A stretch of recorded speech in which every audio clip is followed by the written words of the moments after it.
Hello friends, வணக்கம். இதுதான் படத்தி வாழை. அதாவது இதை பார்த்துட்டு பச்சை நாடான்னு நீங்கள் சொல்லலாம். எல்லாமே கிட்டத்தட்ட சிமிலராக உள்ளது தான். ஆனால் நீங்கள் ஒன்று மட்டும் நல்லா தெரிஞ்சுக்கோங்க, ஒவ்வொரு நேமும் ஒவ்வொரு தனித்தனி ரகத்தை குறிக்கும். படத்தி அப்படிங்கிறது 3 வகையான வாழைகள் இருக்குது படத்திலே. நேந்திர படத்தி, வேலி படத்தி, சகாசிர படத்தி அப்படின்னு 3 படத்தி இருக்குது. படத்திலே 3 வெரைட்டி இருக்கும் பட்சத்தில் பச்சை நாடன், நாடன், பச்சைலாடன், லாடன், சிங்கன் இப்படி போன்ற பெயர்களெல்லாம் இதுக்கு சினானிம்ஸ் மாதிரி சொல்லுவாங்க. இது எல்லாம் ஒன்று தான் சொல்லுவாங்க. ஆனால் ஒவ்வொன்றும் தனித்தனி ரகம். அது ஒவ்வொரு ஊர்கள்லேயும் கொஞ்சம் கொஞ்சம் மாற்றமடைந்த வேறு ரகம் இருக்கும்.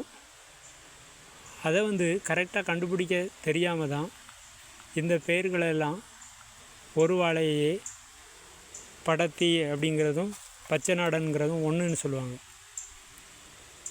அது இன்னொரு ஊரில் உள்ள படத்திக்கு சிமிலரான இன்னொரு ரகம்தான் பச்சை நாடன்.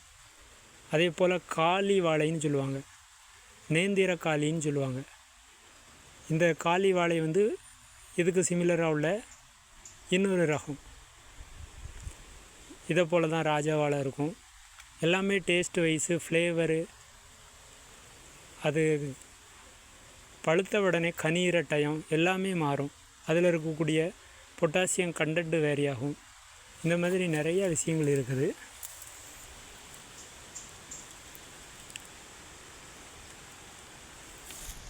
இதுதான் அதோட வாழை கன்று.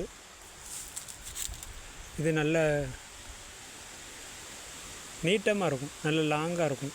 நேந்திர படத்தி அப்படிங்கிறது இதை விடவும் நல்லா லாங்காக இருக்கும்.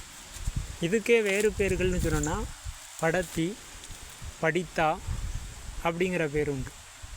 அதுதான் இதோட வேறு பெயர்கள். மற்ற பேர்களெல்லாம் வேறு வேறு ரகங்களை குறிக்கக்கூடிய பெயர்கள். அதை நீங்கள் நல்லா தெரிஞ்சு வச்சுக்கோங்க.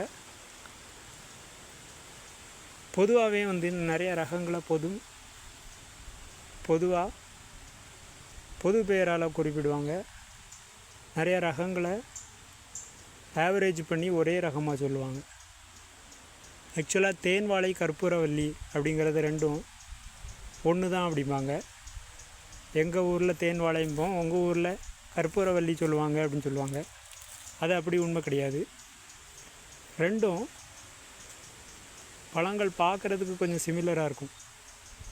மற்றபடி தேன் வாழைங்கிறது வேறு ரகம், கற்பூரவல்லிங்கிறது வேறு ரகம். சில ஊர்களில் கற்பூரவல்லியை தேன் வாழைம்பாங்க, சில ஊர்களில் தேன் வாழையை கற்பூரவல்லிம்பாங்க. இதெல்லாம் யூஸ்வலாக இருக்கக்கூடிய குழப்பம். இந்த குழப்பம்லாம் தீரணும்னா ஒரே இடத்துல எல்லா வாழைகளும் இருந்தால் தான் இந்த குழப்பத்தை தீர்க்க முடியும். ஆனால் அது சாத்தியமே கிடையாது. இந்த மாதிரி வாழையில் கிட்டத்தட்ட இந்தியாவுக்குள்ளேயே 3000க்கும் மேற்பட்ட ரகங்கள் இருக்குது. அதனுடைய துணை ரகங்கள் இருக்குது, வெரைட்டிஸ், சப்ஸ்பீசிஸ், துணை சிற்றினம், இந்த மாதிரி நிறைய வேறுபாடுகள்லாம் உண்டு. அதனால் அறுதியாக சொல்ல முடியாது, உறுதியாக சொல்ல முடியாது. ஆங்கிலத்தில் எல்லா எடிபிள் பனானாவையுமே சயின்டிஃபிக் நேம் படி ஒரே பேர் தான் சொல்லுவாங்க. அதுதான் முசா பேராடிசியாக்கா அப்படின்னு சொல்லுவாங்க. அது 2 காட்டு வாழைகளோட ஹைப்ரிட் ஃபார்ம் அப்படிங்கிற மாதிரி அறிவியலாளர்கள் கருதுகிறாங்க, சொல்கிறாங்க. ஆனால் அது உண்மையாக இருக்கிறதுக்கு வாய்ப்பில்லை. கடவுள் படைக்கும் போதே நிறையா பன்மைத்தன்மையோடு படைச்சிட்டார். அதை அறிஞ்சு கொள்றதுக்காக அதில் உள்ள வேதி கூறுகள் அல்லது ஜீனோமிக் கூறுகளை பயன்படுத்தி இவங்க வகைப்படுத்துகிறாங்க. அதனால் அது நேச்சுரலாக ஹைப்ரிட் ஆகிருக்க தான் செய்யணும் அப்படிங்கிற அவசியம் கிடையாது. ஆயிருக்கலாம் அப்படிங்கிற கருதுகோளோடு தான் அவங்க சொல்கிறாங்க, பாஸ்டுலேட்ஸ் தான். ஆகவே வாழையில் இன்னும் நிறைய ரகங்கள் இருக்குது. எல்லா ரகங்களையும் கலெக்ட் பண்ண கலெக்ட் பண்ணுறதே ஒரு கலை. நம்மளால் முடிஞ்ச ரகங்களை கலெக்ட் பண்ணி பார்ப்போம். கலெக்ட் பண்ணி உற்பத்தி பண்ணி மற்றவங்களுக்கு ஷேர் பண்ணுறதுக்கும் முயற்சி பண்ணலாம். இப்போ கற்பூரவல்லியிலே 2 வகை உண்டு. ஒன்று ஆஸ் கற்பூரவல்லி, க்ரீன் கற்பூரவல்லி. ரெண்டும் ஒரே பிளான்ட் தான். ஆனால் அந்த காய்களோட கலர் மாறும். ஒன்று வெள்ளை படர்ந்த மாதிரி இருக்கும், அது ஆஸ் கற்பூரவல்லி. இன்னொன்று நல்லா க்ரீனிஷாக இருக்கும், அது க்ரீன் கற்பூரவல்லி. இந்த மாதிரி எண்ணற்ற வகைகள் உண்டு. சேலம் கற்பூரவல்லி, கொட்டை கற்பூரவல்லி, இப்படி கற்பூரவல்லியிலே உள்ளுக்குள்ளே நிறையா வகைகள் உண்டு.